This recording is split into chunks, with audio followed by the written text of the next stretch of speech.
Hi, guys. Welcome back to the Pink Podcast. I'm your host, Wendy. And for today's episode, I want to talk about how we are never bored anymore. We now live in an era of basically no boredom. And there is an issue with that, right? So everything in excess is obviously not good for us. And the fact that we can be stimulated and entertained basically all day through various forms, whether it's like a TV, a phone, a podcast, music, social media, all these different avenues of entertainment allow us to never be bored or to never be wondering in our mind. It's not a good thing for us. Okay, so first things first, not all forms of entertainment are the same. They're not all built the same. They're not all equal. They are all different in their own ways, and they all have different amounts of like good and bad.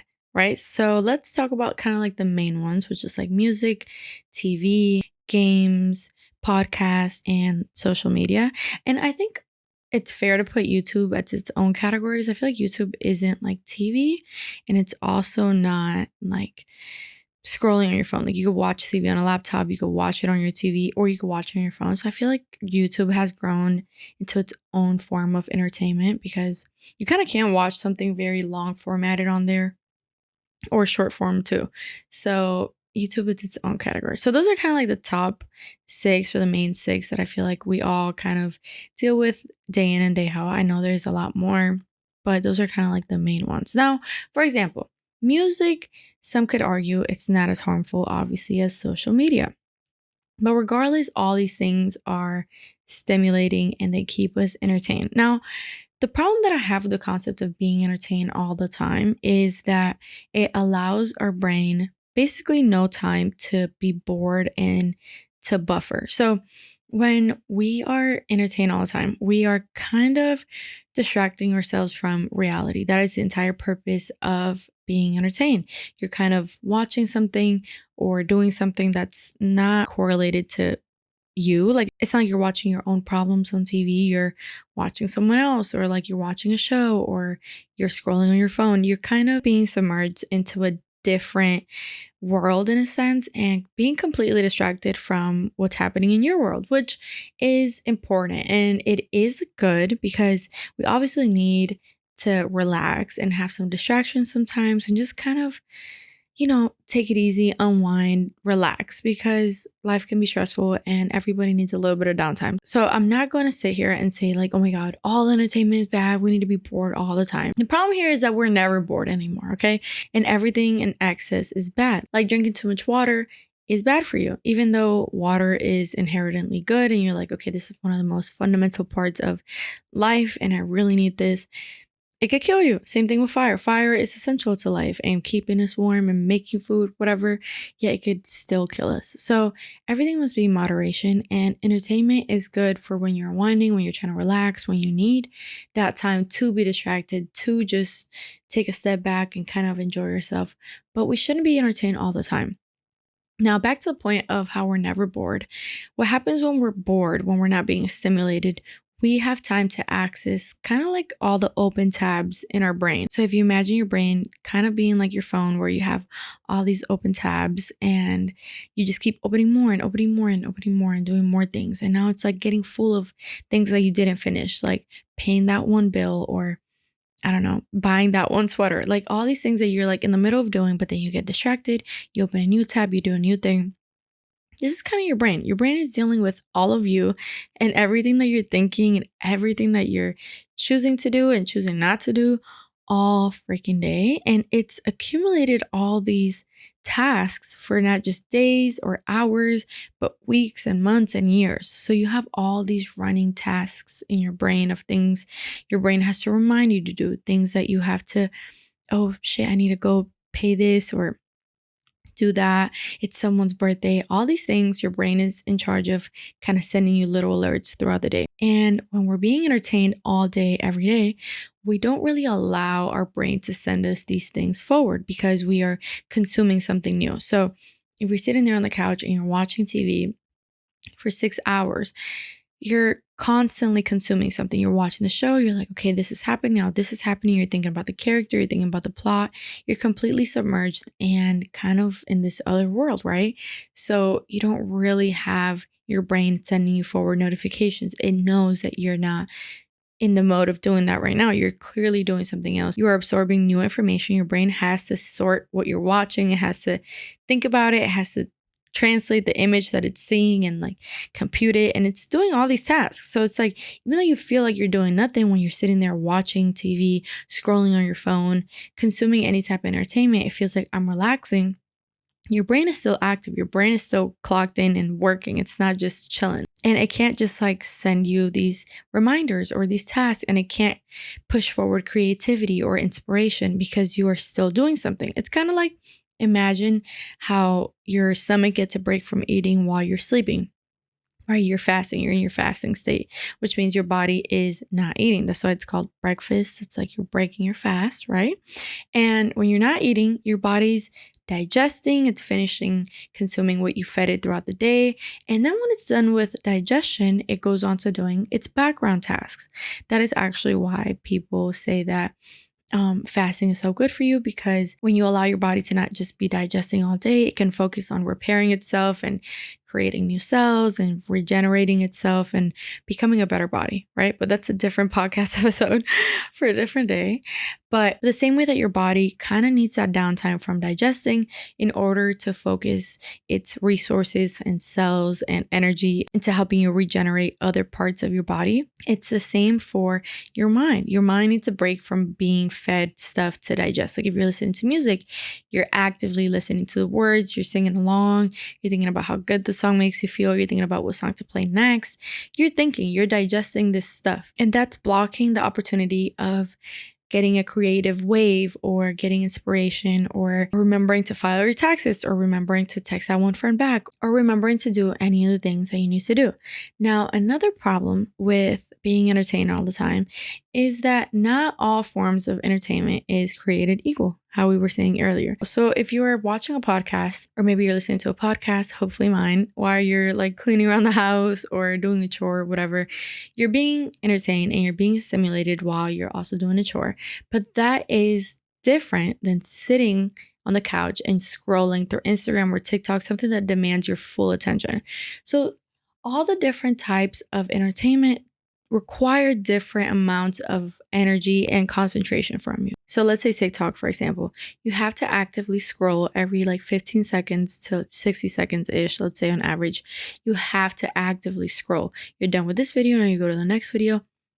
So you have to like be sitting there on your phone. It's not scrolling by itself. Something like, let's say a show on TV, it's kind of happening. You could put it as like a background noise, like show. You could put it while you're like doing a chore. Maybe you're doing laundry, maybe you're cleaning, whatever it is.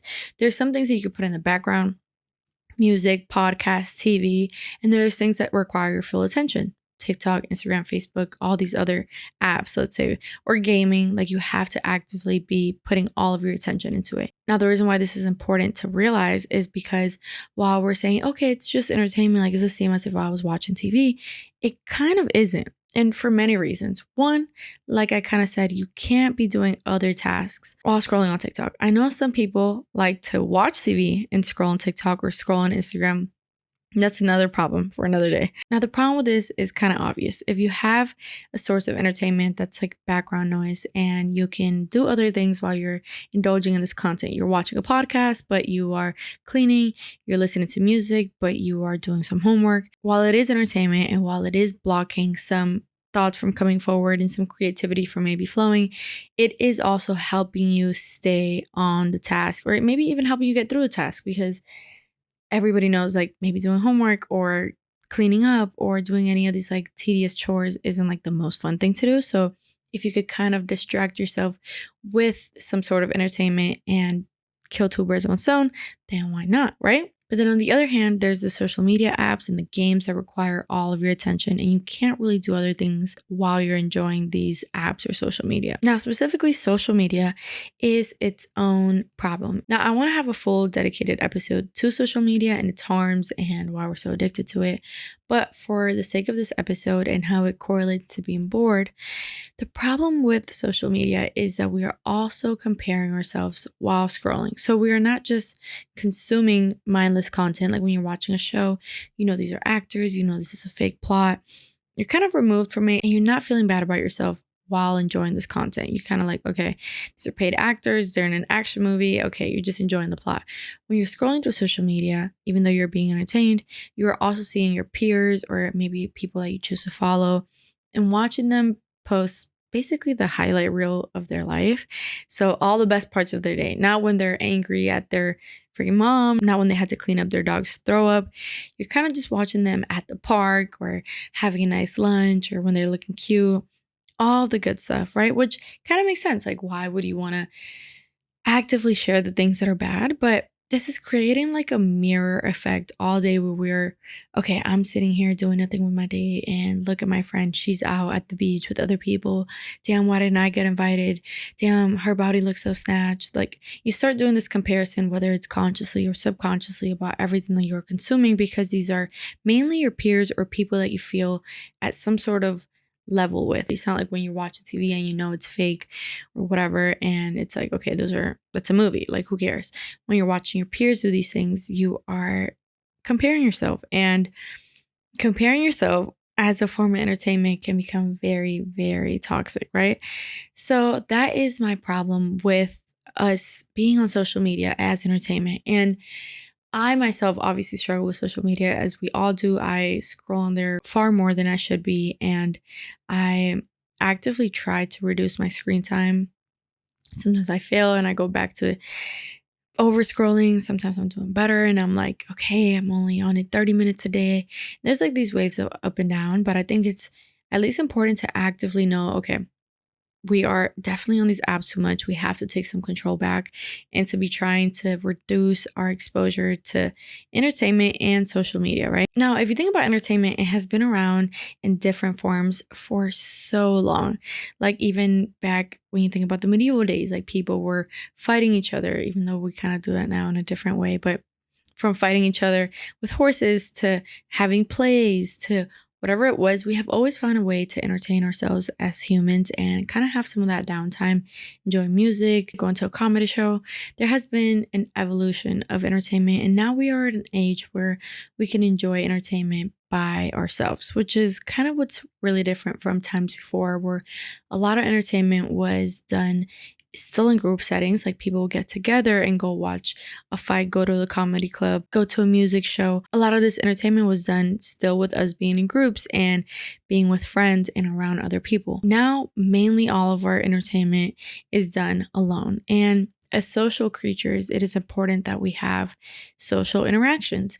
And the tricky part is that all these forms of media kind of make you feel like you are still being social. I mean, we have obviously social media, and even if you're watching YouTube, you have your favorite YouTube creators. Maybe you watch live streams and you feel like you're interacting with these people. You feel like you're hanging out with people. And it's funny because even when we are alone and being entertained by ourselves, we are still doing it with the help of other humans. Kind of just goes to even further prove how much we need each other. But it's not the same thing to be in the same room and talk to people and kind of digest the entertainment together than to now be so far removed from reality where we are just in a room by ourselves watching other humans be humans. Now, when you think about you as a kid and you were so creative and we used to always be hanging out with our friends or creating different things, like making our toys do things that they weren't meant for, or drawing different things, or just coming up with all these ideas. We had nothing but boredom and creativity. And it's such a beautiful recipe for creating new things in the world, exploring things that have never been done. And as we keep being entertained more and more and more, we're kind of getting further away from that. A lot of people don't know what they want to be when they grow up, or what their passions are, or even their own hobbies, because all of the time we are just consuming. We have no time to be bored and to pick up a new hobby and to be like, oh, you know what? I started drawing because I was bored and now I'm kind of into water painting, and then that becomes your new thing. And we just don't have a lot of that empty space in our day anymore. And it's not really our fault per se. We are actually the guinea pigs to this new technology era. And every generation from here on out is kind of going to also be the guinea pig of their era, because technology keeps evolving so fast. And while we were the first ones to kind of have like phones and Instagram and TikTok and Kick and Facebook and all these things while we were like in high school and middle school, now the kids are being born into it. So it's kind of like we're all experiencing like a different phase of it and a different introduction period. And it's going to be interesting to see how that plays out into society and the effects that it has. Like, you guys remember when like cigarettes like were really popular back whenever they came out, I don't know, 19 something. And they didn't really know the bad sides of it. And they were like, oh no, this is great for you. Like, cigarettes are perfect, don't worry about it. And like everybody was smoking indoors, and it wasn't really like a safety hazard because they were claiming that it was good because they didn't have any data to show otherwise. And then everybody started dying, getting lung cancer, and then the government was like, okay, wait a minute, something's wrong here. And that's kind of, I feel like, what's going to happen with this technology era. Like, we don't have the data, the science, the years of information and feedback to know the effects that this much technology is having on us. We are literally the guinea pigs for all this new technology, and so are the kids that are growing up right now. And it's going to be really interesting to see how that affects our brain development and like what problems comes with that, and also what good things, because it is an information era. Obviously, as much as we're being entertained, we are also way more aware of things than we have ever been. Everything good comes with the bad. So it's not to say that us having this much access or entertainment is all wrong and all horrible and like the worst thing to ever happen. Obviously, it has so many good things, just as it has so many bad things. It's just kind of about finding that sweet spot and that balance of how much of it is good and positive and how much of it can we use to our advantage versus how much of it becomes toxic and a problem and unhealthy. Like, everybody regulates how much they eat, how much they work out, or at least we try to. We try to like understand the things that we are consuming so that we don't do them in excess. Like, you don't drink until, till you die. You kind of know how much gets you tipsy and how much gets you drunk and how much just gets you a little happy and where to kind of stop. And we kind of learn these limits, and we haven't really started to learn our limits with entertainment or the internet per se, like social media and stuff. And it's kind of mind-boggling that we don't know the effects of this, yet we are just mindlessly consuming it at all times. Like, even myself, like, it's hard for me to be bored. It's hard for all of us to be bored. I wake up and I instantly have an itch to be entertained, even if that's just me getting ready to start a day. I feel like, okay, let me play like a YouTube video in the background while I'm getting ready. And it's like, this is a perfect time for me to sit in silence and just think about things that I have to do or new ideas to float in my brain. Like, when would I get the inspiration or the ideas of anything good or revolutionary or anything that would be good for me if I am constantly consuming more and more and more and more? Like, I don't have any time for that creativity to sleep in. And I feel like that's what we really need to focus on, kind of like a society, is creating more room to be bored, not just like cutting our social media time or entertainment time. It's kind of just being bored. Back to the good old days where we used to come home from school and there was nothing good on TV sometimes, and we just had to sit there and figure something else to do, figure out how we were gonna do something to entertain us. But entertainment then wasn't just readily like out our hands, like a scroll away. It was something you had to do. Like, you had to go play a sport, or maybe paint, or make music, or make something, or do something to get the reward and get the entertainment fulfillment that you were seeking. While now we can just watch endless things until we are tired enough to go to bed. And that's so unhealthy. Like, I feel like there should definitely be like a legal limit to how much like screen time we have. And I feel like that's probably not going to happen. I hope it does. I feel like it would be so cool. Like, you know how like you can't drink until you're 21? Like, imagine you can't have like, I don't know, social media until you're like 18 or something, or you can't be on your phone for more than X, Y, and Z hours until you're a certain age. Because like, kids now are getting phones and iPads, and when are they going to be bored? Like, at least we kind of have the contrast to know, okay, we used to feel like this and now we don't. And maybe that could pull us back into, hey, we need to go back to the good old days when we were bored and had time to be creative. But kids nowadays are just being born into this new era, and they kind of don't have that contrast, because a lot of parents are kind of just like, here's your tablet, here's your phone. Like, it's literally insane. Now, the concept of boredom being good for you is sort of like when you think about working out being good for you. It's not fun inherently. I mean, I don't feel like majority of people can sit here and be like, working out is super fun. Like, you can make it fun. You can tell yourself, okay, this is why it's good for me and this is why I like doing it. And you can become passionate about it, even though it's hard. But I think we can all sit here and agree, okay, working out is clearly like a hard thing to do. And we just choose to do it because we want to like be good to our bodies, and we want to improve our health, and we want to, just do the right thing as a human. But inherently, we can all kind of agree that working out is not like, oh, fun. Like, yeah, nobody's ever gathering like, guys, let's have a gym day. Like, you're not gathering with 15 of your friends to go have a gym day for your birthday. Like, you're trying to go to the beach or the pool or throw a party. Nobody's like, bro, gym day with 15 of us. Like, we can make the gym fun, but it's not fun per se. But we do choose to do it, and we do choose to put ourselves through something hard, because at the end of that hard thing is the reward that you're being healthier, you're choosing to maintain your body and to work out your muscles, and it's so good for your health. And that's sort of like boredom. Nobody's like, bro, I can't wait to be bored tomorrow. Like, I have 2 hours of boredom planned out. Oh my God, it's like my favorite part of the week. Nobody's excited about being bored. I mean, that's kind of why the word bored exists. It's like freaking boring. Nobody's like, boredom.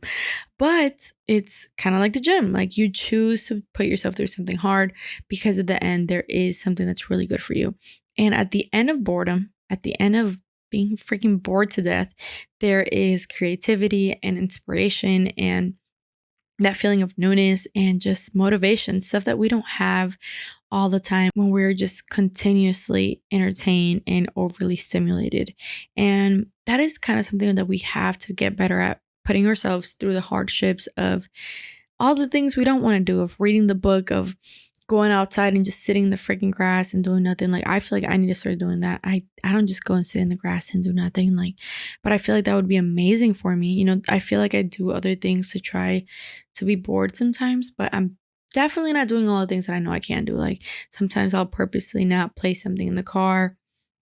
When I'm driving, I'll just try to sit in silence. Or if I'm getting ready and I really want to play something, I'll be like, okay, let's get ready in silence and try to be bored and let things come forward in my brain. But it's a muscle. Being bored, it's its own muscle that we have to work out and improve on it, because it is such a rewarding thing when you're sitting there and you're bored, and then you start getting all these great ideas. You start being like, let me make a plan for the next month. Let me budget out my next 2 weeks. Let me create a travel itinerary because I want to go here. Let me plan out what I'm going to do with my career. Let me, you start doing all these creative things that we normally don't get the inspiration to do, because why would we choose to do something hard when we can just scroll and get the easy reward, or put on a show, or go play a game, or put on some music and just relax, But relaxing and being entertained all the time is not good. It's not as good as it seems. It's a freaking scam. And we're literally giving away our hours, our most valuable resource, our time, for free. We're just giving it to these people that spend millions and millions of dollars and resources trying to figure out how to get our hours, how to get our attention. And we're just like, you know what? Here, have it. I'll give it to you. I'll give it to you because I don't want to be bored. I'll give it to you for free. Think about it. You go to work. Let's say you get paid like, I don't know, $20 an hour, right? You're selling your most limited resource. Time is our most limited resource. We don't get to buy more of it. We don't get to finance a little bit more from the bank. We get given what we're given, and we actually don't even know how much it is, which is crazy. But we get this unknown amount of time to do as many good things and to make life as fun as we can. You don't know how much time that is. And we just give it away for free. While there's somebody paying for it. Your job literally pays you for those hours that you are giving away for free. And that's not even including how much time you spend watching TV or listening to music. That's just like how much time you spend on your phone itself. Your screen time, if you look at your daily screen time, it's disgusting. I challenge you to go look at it. It's literally insane how much time we spend on our phones or being entertained. And nobody's paying us for this, okay? Nobody's paying us like how they pay us at our job for freaking clocking in and, okay, 8 hours and you get paid this much. And we're selling our time. But when we're being entertained, we're giving our time for free. And all these companies are making so much money from you choosing to give them your time for free. You are literally giving away. And I don't know why I'm saying you. We, I, us, we're giving away our most valuable resource for free. We're just giving it away, donating it. Let that sink in. Okay. And I'm just going to leave you with that. I hope you all enjoyed this episode. I hope it left you a little depressed and a little sad and a little ready to go and be bored and do better things with your time, because I know I definitely feel like that right now. I hope it stays around for longer than an hour. I hope that when I check my Instagram after I'm done making this video, it doesn't revert everything that I just heard myself say. Because a lot of times when we say all this advice, it's really us just talking to ourselves. And I honestly take all the advice that I say on here to myself, because it's usually the things that I struggle with that I like to talk about, because I try to find solutions and I feel so passionate about them. And I definitely want to be more bored and be more creative and use my time way more wisely than what I do now. I'll make another episode about social media, because that's its own little demon right there, okay? I hope you're sad now. I hope you're ready to be bored, and I hope you're mad at yourself for giving away your free hours. I know I'm freaking mad, and I know I'm really bored right now, okay? I love you all so much. Thank you for tuning into another episode. These weekly episodes are my favorite thing to do in the whole wide world. So I hope you enjoyed it. I'll see you all next week. Bye.